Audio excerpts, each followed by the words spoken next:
I'm Rob Tracinski. This is Symposium, where we talk about the ideas at the basis of a free society. My guest today is Ruy Teixeira, who's with the American Enterprise Institute, surprisingly enough, as someone with a history of being sort of on the center left, and author of many books, and also a writer at the liberal Patriot on Substack, where I follow you regularly these days. Thanks for coming on. Hey, thanks for having me, Rob. Look forward to our discussion. Yeah. So what I wanted to talk about was, well, the sort of overall label was rural Democrats, but on Right. this podcast, I try not to get too much into the specifically partisan politics. So hmm maybe more talking about rural conservative and moderate voters. hmm People who may not feel entirely represented by what the Democratic Party is today, and who are being courted by and oftentimes being sucked into the conservative politics of our time. And just to hmm notice, I'm coming to you from rural central Virginia, in the middle of the state, in an area that is very much, that sort of, voting 70-80% for Donald Trump kind of Right. territory. What county is it? Louisa County, Okay. which you would probably know. It's sort of near Lake Anna, but it's Yeah, yeah. yeah. I did some work in the political geography of Virginia back in the day. Well, we were the district for a long time. We were in the district that existed to elect Eric Cantor every 2 years for the rest of from now Oh, until the end of right, time, until suddenly we right. didn't. Suddenly you didn't. Yeah. But that, when we talk about today's politics being highly polarized and very contentious, a lot of that polarization, my impression is a lot of that polarization is to some extent geographic. hmm That you have, the cities are dominated by one side and the countryside by the other, or that, if you go to a college campus or hmm or a newsroom, if there are any of them left, and you hmm and you look at the sort of partisan or ideological divide, it's going to be very lopsided one way. But if you go out to the countryside, if you go to some place like Louisa County, Virginia, or out west, you will find it's extremely lopsided in the other way, in the other direction. hmm And if, for example, today's Republican Party, as I put it, like, sort of depends on winning by Saddam Hussein margins outside of the big cities. Right, So right. how is it that, and now the thing is, though, that, these were places that were Democratic in party affiliation, not that all that long ago. So how is it that this polarization, geographic polarization happened? Well, it's certainly an evolution of long standing, but it was an evolution. I mean, as you're pointing out, it wasn't that long ago when Democrats had much more strength in rural areas and rural states. They could elect senators in a lot of states. Now they don't have a prayer of doing so. They could run competitively in a lot of counties in non-metro America, and they no longer can. And basically, they become like the anti-party for a lot of people in rural areas. That's a party I don't want to be a part of. That's the party that looks down on me. That's the party that doesn't have my priorities at heart. And, 40 years ago, it was much more contestable proposition. Democrats could plausibly represent themselves in some rural areas and rural states as being consistent with and it's certainly able to represent you, the rural or ex-urban voter. That's harder, much harder to make the case now. And I think that's happened for both economic and cultural reasons. I think if you look at the evolution of rural areas over time, in terms of, rural areas that were dependent on farming, resource extraction, lots of other things. I mean, they really have a sense that the kind of economy Democrats have in mind and the kind of economy they favor is really more centered in the dynamic. You have more cosmopolitan metro areas where they now, of course, are very strong and much less concerned with rural areas that are falling behind, rural areas that are beset by opiate addiction, rural areas where decent jobs have dried up, rural areas where social disorder and social dysfunction is just, everywhere.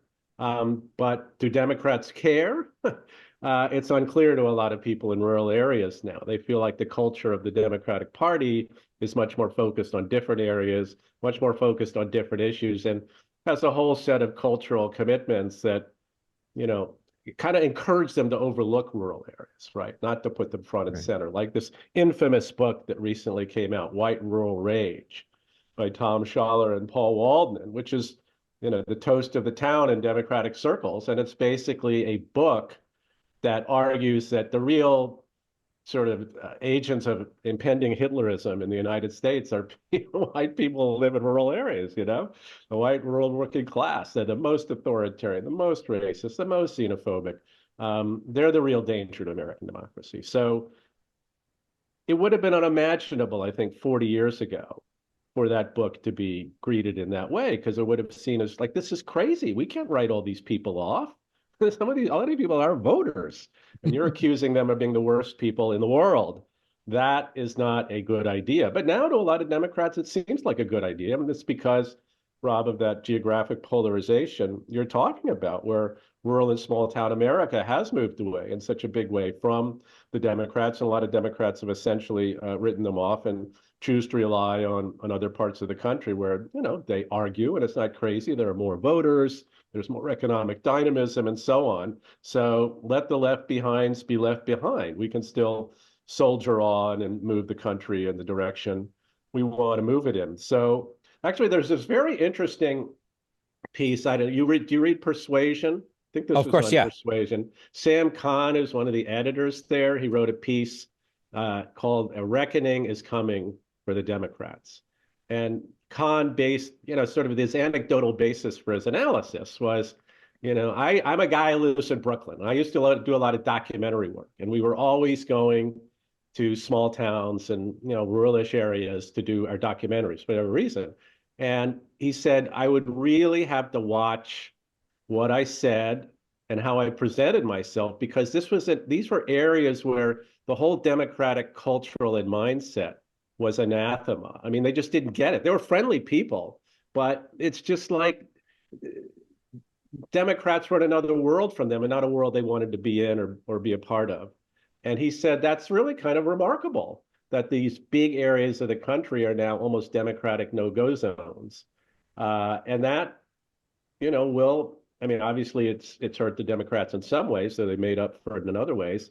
But it's like you can only push that so far, right? Yeah. In terms of polarization, in terms of losing votes, in terms of cultural conflict. I mean, it hasn't quite erupted yet, and it hasn't hurt the Democrats for a variety of reasons, some of which have to do with the evolution of the Republican Party itself.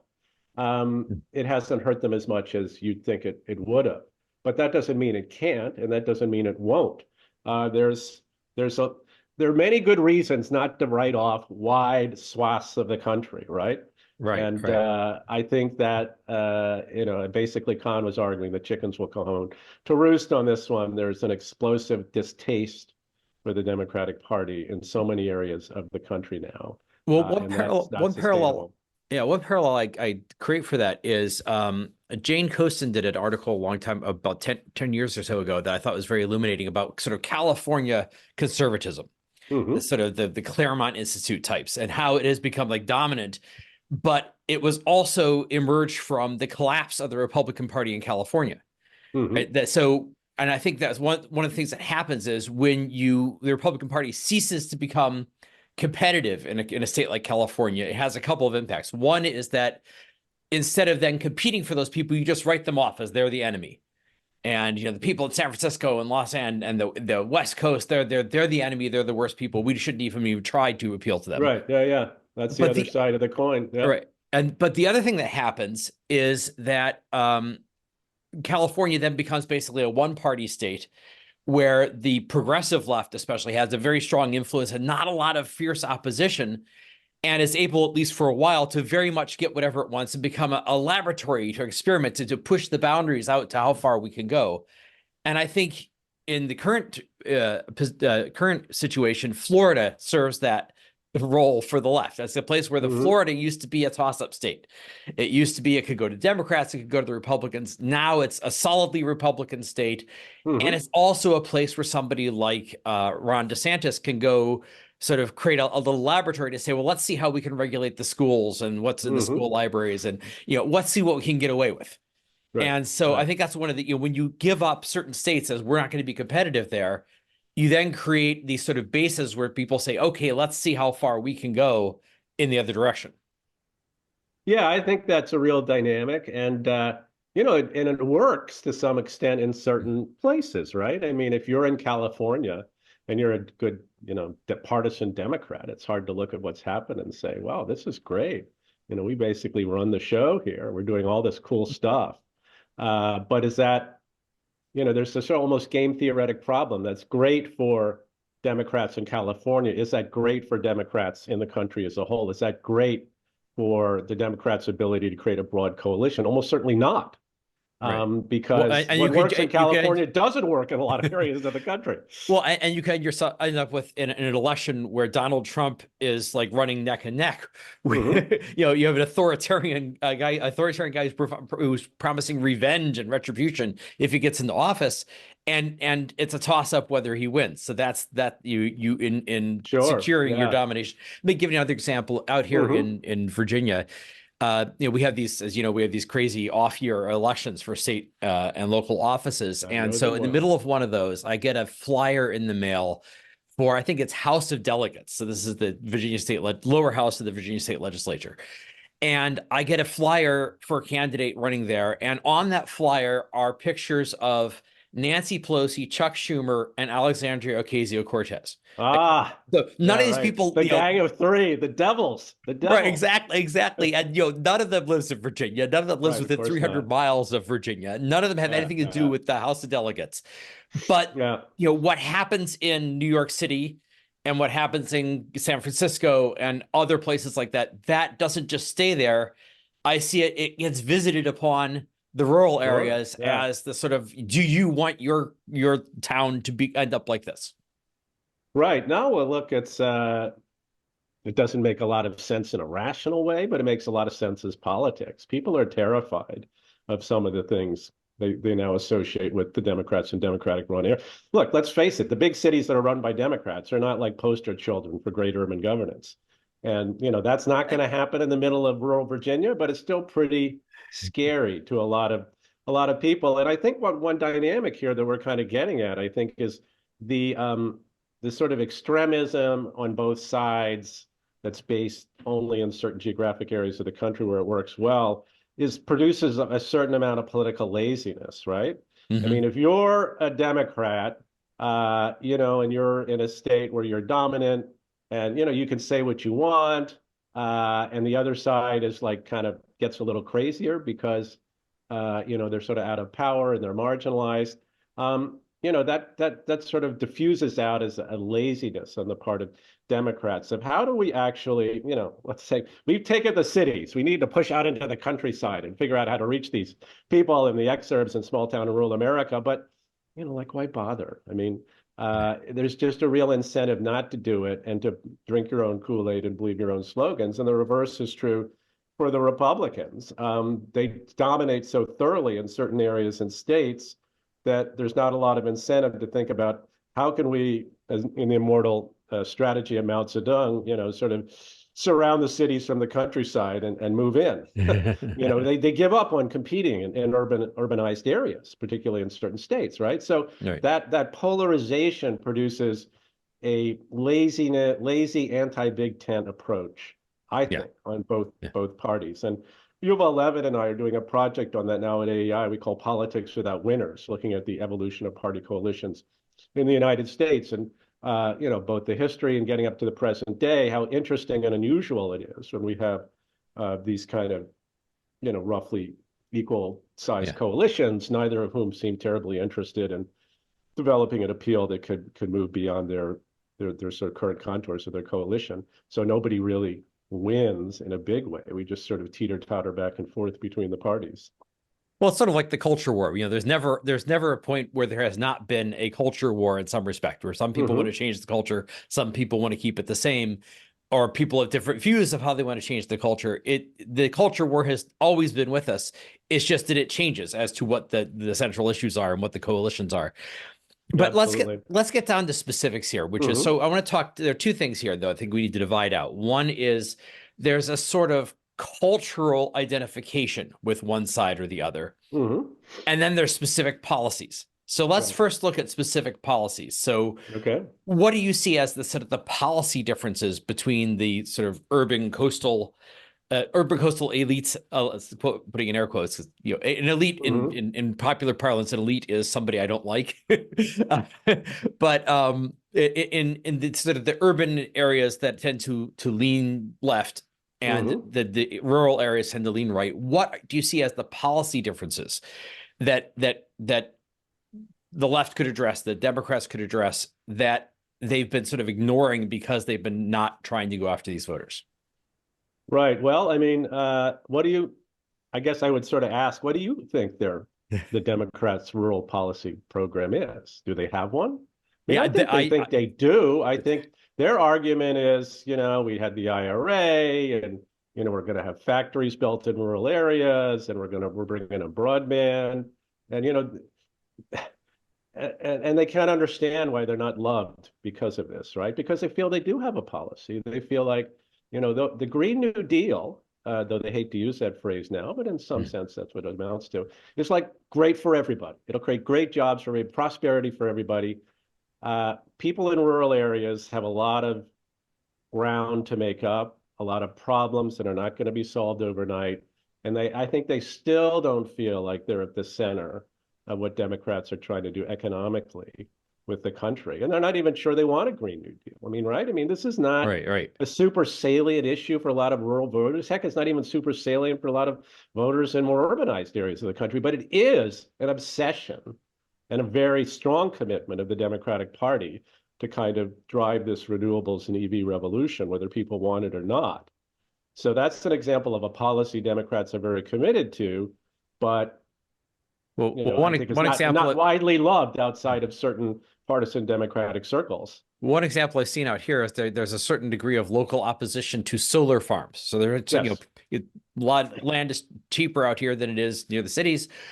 There are people starting to build solar farms out here, and there are people who are opposed to that for reasons that are still a little mystifying to me. But I think maybe NIMBYism, I guess. It's there's a lot of talk about maintaining the rural character of the county and that kind of thing. Yeah, that is very NIMBY-ish in its own way, and I think just also that it's seen, part of it is it's seen as part of that Green New Deal as a Democratic issue, something they're foisting upon us, and so they're foisting it upon us rural people that instead of having farms where we're raising corn or whatever the crop that is you would normally be doing, you have it covered with solar panels.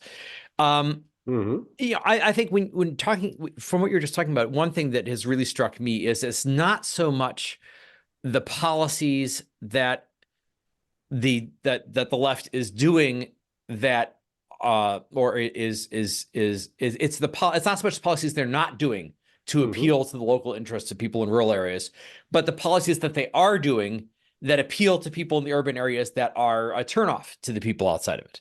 Yeah, I think that's fair. I think that's a lot of what's going on. When you make that focus on the culture war, or when you make the focus on, environmental issues, and that's not important to people outside of there, or they're skeptical of it, then they see it as you're obsessed with something else over there, and you don't care about us. Yeah, I mean, I think that's right. I think that Democrats talk a good game about place-based development. That's part of the theory behind some of these policies and how they would impact rural areas, presumably in a good way. But I don't think that's the way rural and small-town America looks at these policies. It doesn't seem that specific to their place. They're not sure they see their future in what Democrats are advocating. They see that it's very important to the Democrats, and particularly the people who don't live where they do, but they're unconvinced. And I think, again, this connects to the whole laziness about how do Democrats actually appeal to rural and small town America?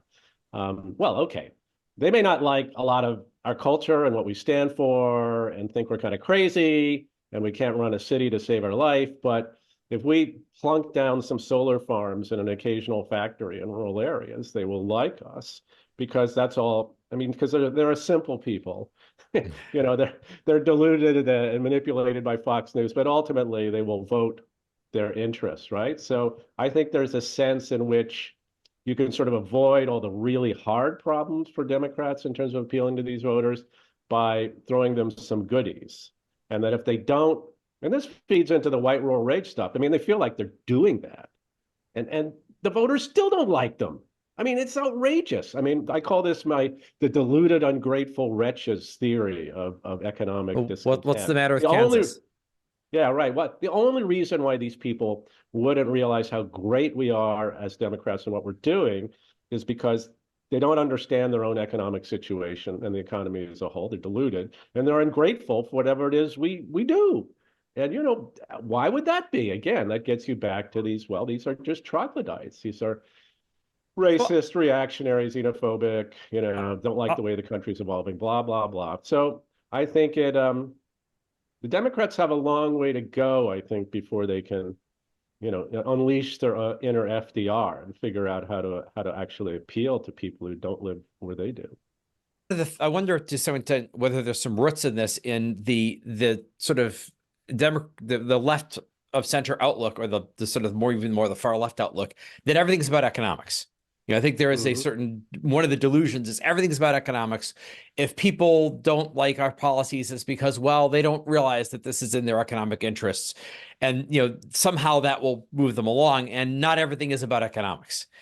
Right. Now, I do think with the rural areas, there is a real intractable kind of problem about, how do you revive Yeah. towns that were Not once easy. industrial centers that are not necessarily going to be industrial centers ever again. And Hmm. there's this sort of, also on the right, there's a mythologizing of, oh, everything in the past was so much better, which is Yeah, not sure. necessarily true. But, it's a, I call it the Allentown effect, right? They were it is this nostalgia for, oh, things used to be great, and now, but then they shut all the factories down, and now everything's Right, right. terrible. Yeah, yeah. And the Shout question out to of, Allentown in Bethlehem, yeah, where exactly. my mother grew up. Yeah, yeah. But it's a famous Billy Joel song, and it's this lament of the blue collar worker who used Right. to be if you went off and you could have the same job your dad had, and you'd have it made, and you'd have a good life. And it's always a bit mythologized, and Sure. I think there's no more inconquerable nostalgia than nostalgia for an era you didn't actually live in.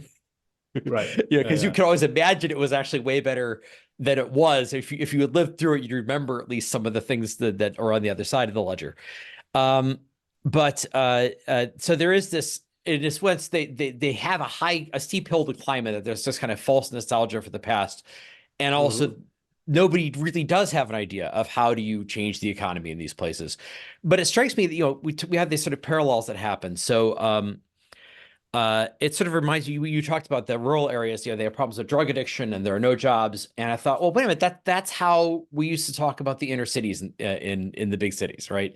When Right, right. it wasn't rednecks out in the country, it wasn't white people out, rural whites, it was inner city blacks, and they had Hmm. problems with drugs, and they had problems with with drug addiction, and they had problems with the collapse of the economy, and the factories going away, and having no jobs.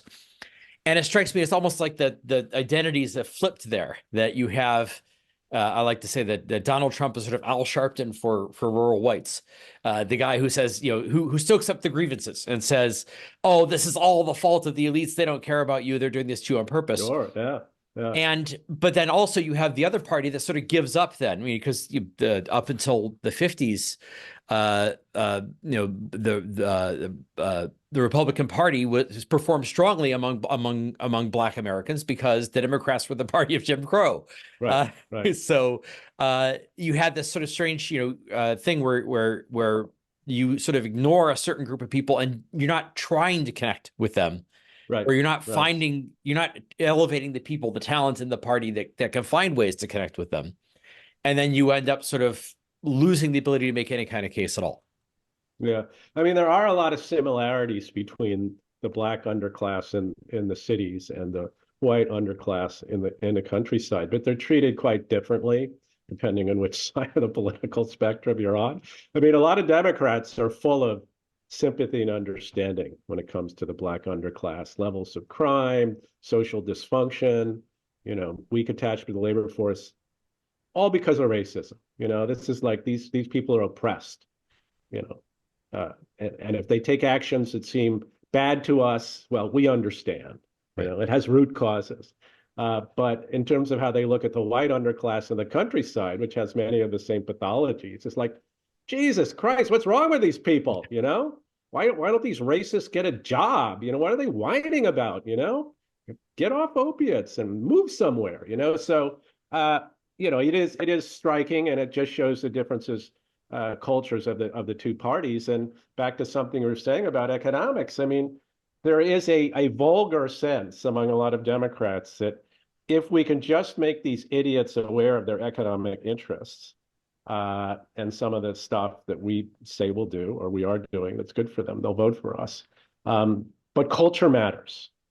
Culture matters a lot. The idea that somehow you can neutralize cultural disconnect between your party and these kinds of voters simply by offering them some economic goodies is just fundamentally wrong. I mean, voters look at the culture of parties and the way they present themselves, and it's basically, it constitutes a barrier that you got to get over just to get in the door and get them to listen to you and take you seriously and think maybe you're on their side. I mean, a lot of this is who's on my side, who isn't.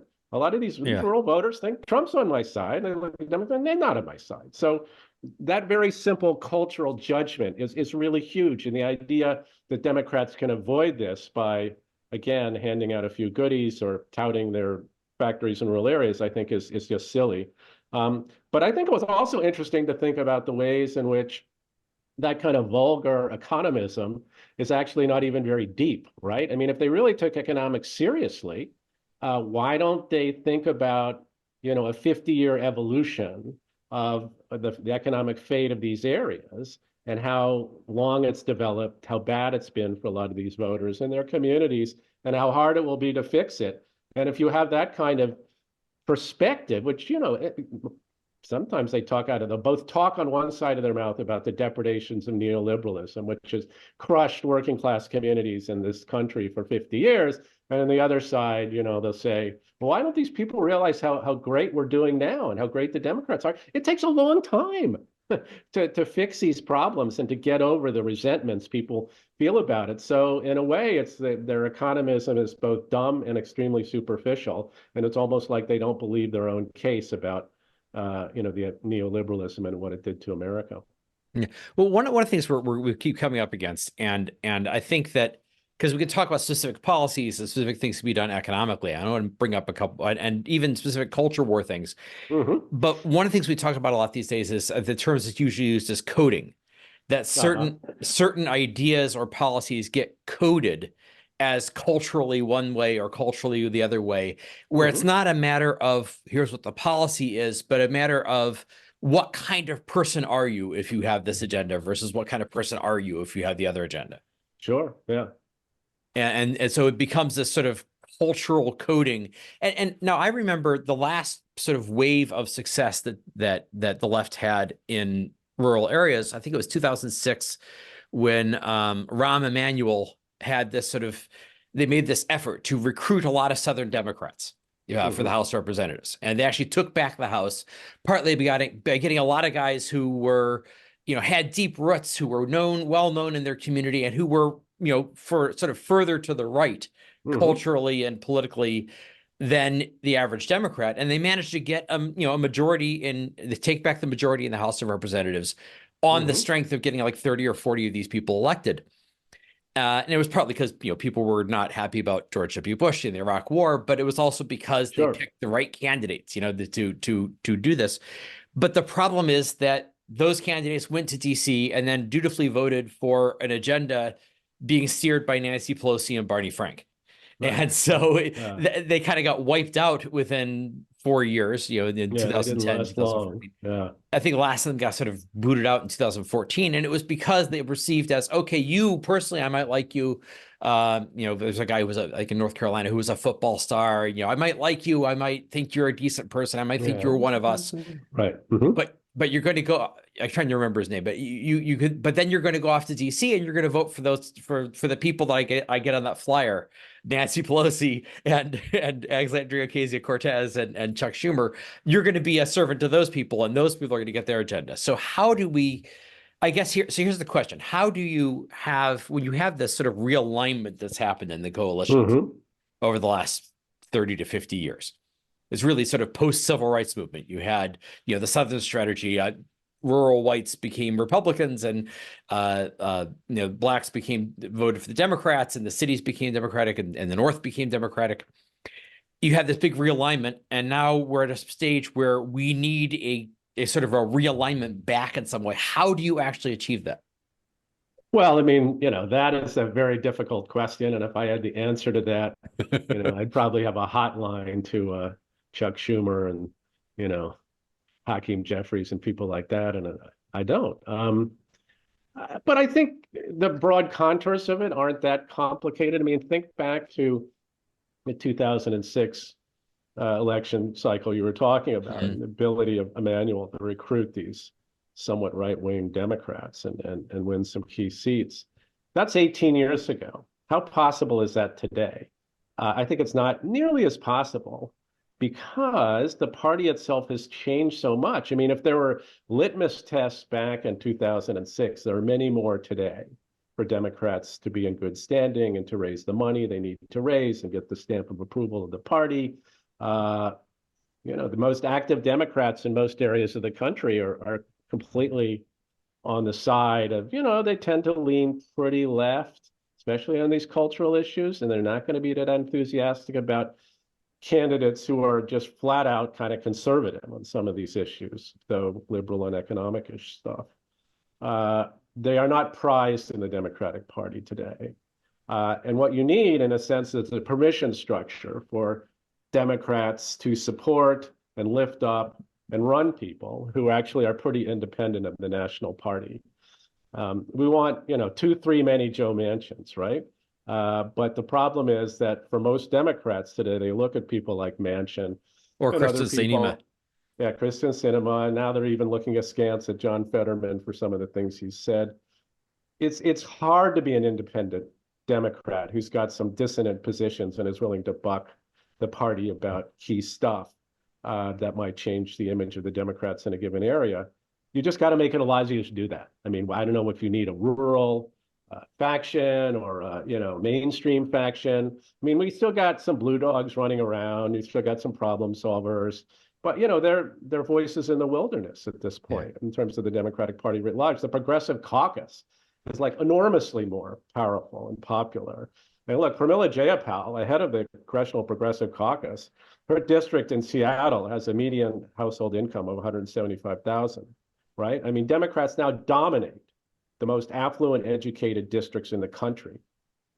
Super socially liberal and, kind of progressive-ish and economic stuff. But do you think they care about rural areas? Not particularly. I don't think they understand them. I don't think they go there. I think they read White Rural Rage and nod their heads, yes, that's what these people are like. So I just think Democrats have to have a almost cultural change in how they deal with areas of the country in which where a lot of their views aren't popular, and they need to tolerate people, in fact, promote people who just flat out disagree with the National Party on a lot of these issues. And right now, I don't see the Democrats doing that. I think they're pretty unified around a lot of things that they don't seem to be willing to compromise on. Well, let me put a counterpoint to that, which is I think it might still be easier for them to do that than it is to, as a Republican, to say that Joe Biden won the 2020 election fair and square, or to vote for or to vote for putting the Ukraine aid up to a vote. It took 6 months for the Speaker of the House to actually that's a Democrat's secret weapon.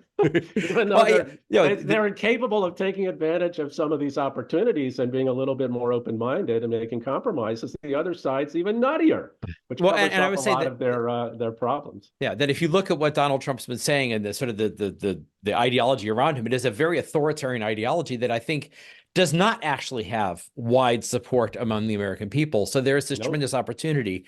But where I see it, maybe the grounds for hope for the Democrats changing that culture a bit is, you mentioned earlier, it can be very lazy and comfortable if you're in California and you're a Democrat that, we control everything, we have things easy. But what actually happens when that happens is that the Republicans get pushed off to one side. So what happens after that? Well, the liberals and the progressives fight.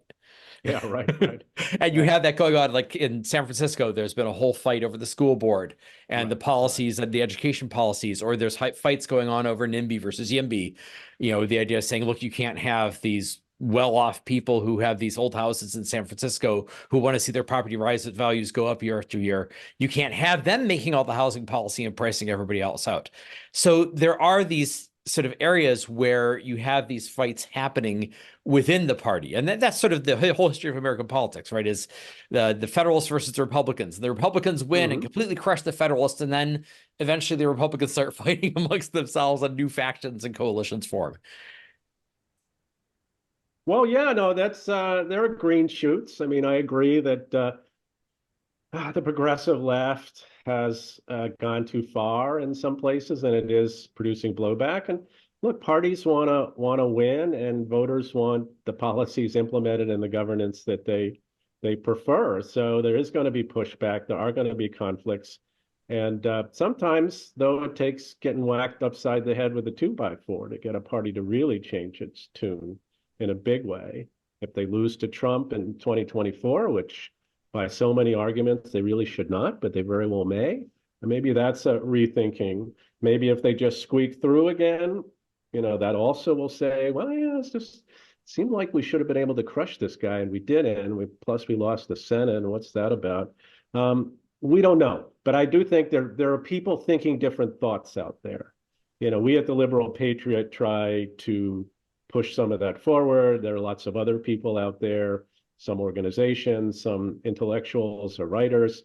I do think there's more dissent from the orthodoxy than there was, say, 4 years ago, certainly at the height of the George Floyd summer and its immediate aftermath. So I think people are daring to think some thoughts that might lead the Democrats in a different direction. But I think, it's green shoots. I think we're pretty far away from being able to really change the culture of the party in a way that might be most useful for example, reaching out rural and small town American voters. But we'll see what happens after the election. I mean, I think right now, just realistically, we're in campaign mode. I don't see the Democrats or the Republicans really changing their tune in a big way to expand their coalition. This is a fight to the death. People don't take risks this close to an election. Yes, exactly. So, yeah. I mean, and also, I want to say say a few words though in defense of. I mean, if you can work for AEI, I can say a few words in defense of the progressives, or in defense of the coastal left, which is in defense of coastal elites. I'll quote you on that, Rob. So for example, one of the things they talk about is, these Democratic cities are horribly mismanaged. Well, in some ways, yes. I mean, I used to live in Chicago, so I'm not going to gainsay that there are certain areas that are very mismanaged. But on the other hand, New York City has very low crime. And you wouldn't know that. If you're watching Fox News, you hear that the crime is totally out of control, and it's like it's a Chuck Bronson movie in the 1970s in New York City, and that's not the case at all. So some of these cities are actually they're good places to live. They're not the hellscapes or even San Francisco. You'd think it's a hellscape, and I'm tripping. I was there last year, and I wasn't tripping over a bum and seeing guys shooting up with needles on every street corner, which is what I was led to expect by listening to a lot of people on the right. So there's sort of that exaggeration. And also the other thing is, I think one of the reasons I argue that that Democrats and or leftist center people need to learn how to win elections in rural areas is that when it comes, you could say, they have to abandon the culture war issues. But I also think that when it comes to some of those, I think, legitimate aspects of the culture war, like, for example, protection for the rights of gay and lesbian people, or tolerance of, non-conforming identities, if we can call it that, you need that more in some of the rural areas than you do in the big cities. That, you're more likely to have, a young gay people feeling very alone and very isolated and very disapproved of, in rural Kansas or around here than they would in one of these coastal environments. So in a way, it's like, it's even more important that you figure out a way. I think the paradox they have to face is that you have to give up on the maximal culture war agenda of we want to have everything that we want in our agenda, and pursue something more moderate, but that's something more moderate that can extend more broadly. And you may not get everything you want in the culture war. You may not totally transform the culture of rural Kansas, but you can keep the moms for liberating people off the school board and keep them from taking all the books off, all the books they don't like off the shelves.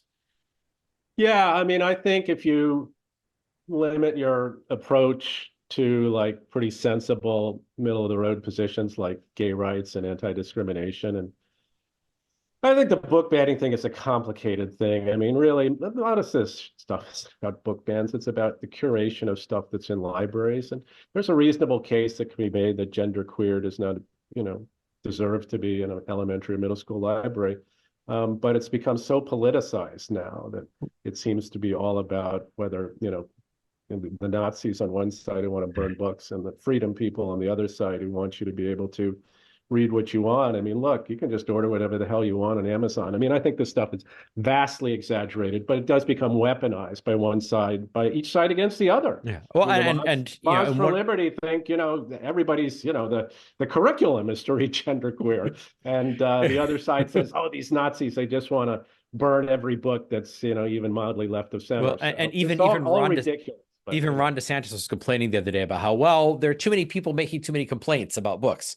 Because they found, I think the Washington Post did a study where they found like there's like a dozen people who are making 80% of the complaints. Yeah, all that's baloney. But I mean, I think the idea that school libraries should be curated, but curated in a way that's broadly accepting of different points of view is fine.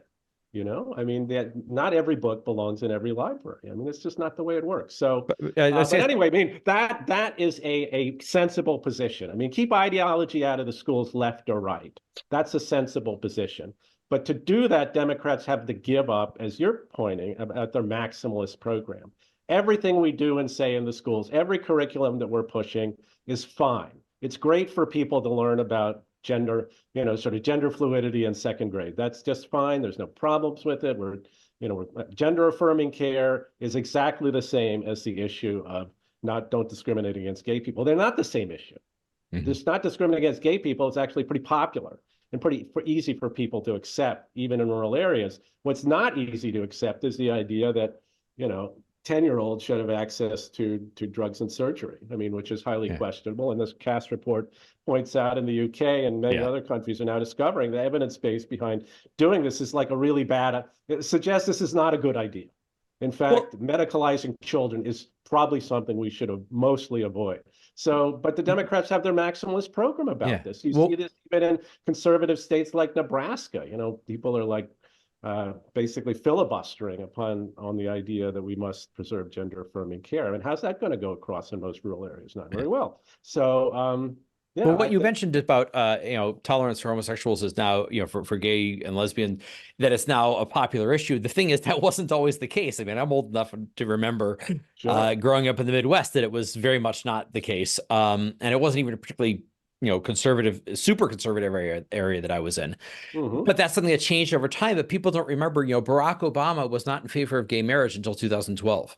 Well, he was. He just wouldn't say it. He wouldn't exactly. But no, but that's the point is that he was, fair enough. Barack Obama succeeded as a politician partly because, against my expectation personally, I mean, given where he came from with Reverend Wright and who was the college professor, the former Weatherman terrorist, Bill Ayers. That's right. Given where he came from in Chicago, and I sort of knew the types. I expected much worse from Barack Obama. He actually was. In a lot of ways, he was something of a cautious moderate who was willing to do the incremental work of let's push this a little bit farther, but not go up. We don't have to reach for everything. And in retrospect, I can sort of admit that that's the case. But I think that's the sort of when you get on. I think now maybe social media has an impact on this too, because you go into social media spaces and all the attention goes to the people who are the most radical, who want everything to happen right away. But I want to return to one last issue to sort of close out with, which is this idea of political realignment. And because there are these sort of moderate, when you look at American politics, the crazy thing about it is that there's actually a lot of moderate, widely accepted, very popular policies. And if you had one party that could just coalesce around those, they would flatten everybody else, right? They would do extremely well. But because of all of these sort of weird coalitions we get into, it's like, well, we can't do that because we've got these far out progressives who want, gender affirming care to be the central issue of American politics, or we have these far right people who want, to shoot immigrants at sight on the border. We've got so because or kill them and then deport them. Yeah, exactly. And we'll kill them and then deport them. Exactly. So I mean, the rhetoric is very, very, very hysterical on that and almost eliminationist on that. So because you have these coalitions that people have formed over years and years and years, and you're in this coalition with these people who are way out there, you feel you can't really stand up against them. You feel that you need them to support you, to provide money and organization and votes. And also, you've been around them so long, you've thought of, we talk about the coding. These people are coded to you as your friends, as your allies, and you kind of don't want to push them away. But there's always that possibility. That's what I've been working forward is I call it a liberal realignment, that you have the sort of the liberal right and the liberal left get together around this, what I think would be a broadly popular agenda. And the sort of far illiberal left and the far illiberal right get left out, and each of them gets, 15, 20% of the vote. Or yeah, something like 15% of the vote. And you could actually have the ability to govern. And to have a broadly, you could have a realignment that happens, but it has to overcome this coding and this sort of these leftover ideas of who are my friends and who are my enemies. Yeah, I mean, I do think that's right. I think the broad political center of American politics, it could, if you could figure out a way as a party to dominate that center, and this would not be with very far out policies, it'd be very far in policies. These are policies that are broadly popular and that kind of accord with people's common sense, would be, progressive and moderate in nature. I mean, it's not that complicated. It's not rocket science, but getting either of the parties to do it at this point is hard. I mean, if you're the Republican Party, for example, you might look at what's happening with non-white voters, particularly non-white working class voters, and think, well, what's the problem? We're already getting a realignment, and we're who we are. We don't need to change much. Of course, that leaves out the fact that there's still, it's still quite doubtful that they can actually win this coming election and that they can get much beyond that. I mean, there's so many problems with the party that could be mitigated if they moved away from Trumpist authoritarianism and some of the other toxic elements of the party and the election denialism and all this other silly stuff. But that's difficult for them to do. And here's the way in which they're disadvantaged, right, relative to the Democrats. Even if you could make the argument, and I think it's plausible, that it wouldn't be that unpopular. In fact, it might be popular and keep most of the people who, besides a reverence for Trump, have somewhat conservative views. You could keep those people in the fold with, and move to the center with somewhat more moderate policies.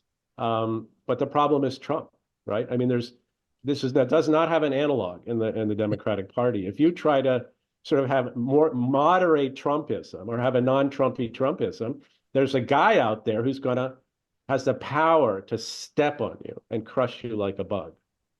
There's no analog to that in the Democratic Party. That's a big problem. I don't know how they get around it. Maybe it takes some time. But the Democrats, they're in a better position, you could argue, because yes, people do try to people do act like the progressive left has this enormous power in the party and gazillions of voters and people who support the positions. But the data suggest rather strongly that's not true. The hardcore progressive left is a fairly small segment of the Democratic Party, and a lot of their policies and priorities aren't popular, not only overall, but even within large segments of the moderate part of the party, which is still the biggest part of the party in terms of boots on the ground. So it's much more conceivable, I think, for Democrats to basically be a bit of a profile in courage and draw some lines against the progressive left in the party and aggressively move to the center and compromise on a bunch of stuff that's dear to the hearts of, people in plus 25 Democratic districts in Queens or San Francisco or Seattle. This is doable. And it just takes some courage to do it, but the numbers are there. And there's no Trump-like figure who's going to crush you like a bug if you decide to try to do something different. So, I'm sometimes accused of being too gloomy about the Democrats, but I think that's an important point in their favor at this point. Yeah, you talked about the boots on the ground, and somebody made a comment a couple elections ago about how elections in this country run off of the work of older Black women, and that's absolutely 100% true here. Every time it suddenly struck me, yes, every time I go to the polls here, And, in a conservative area, in what we could probably consider a white rural area, the poll workers are, there's a hugely disproportionate number of older Black women. And I think if the Democratic Party thought that's our constituency, that's our base, they might have different policies than if they think, oh, it's the loudest progressive on Twitter. Yeah, the blue-haired 25-year-old with a nose ring in Brooklyn. Yeah, the old Black ladies are much more important for sure. Right. So I guess the way I would sum it up, and I think maybe you agree, is that the party or the side of the debate, ideological debate, that can regain its sanity first is the side that's going to win. Amen, the side that has the opportunity. Amen. Okay. All right. Well, thanks so much for coming to talk to me and sharing these perspectives. And I'm glad I got you to be more hopeful. Yeah, you had to drag it out of me, but you did it. No, thanks, Rob. This was a great conversation. I'm Rob Tracinski. My guest today has been Ruy Teixeira of the Liberal Patriot and the American Enterprise Institute and other places. If you found the ideas in this discussion interesting, you can please press like and subscribe on our YouTube channel or on your favorite podcasting platform. You can also find more ideas about the basis of a free society at symposium.substack.com. Thank you for joining the conversation.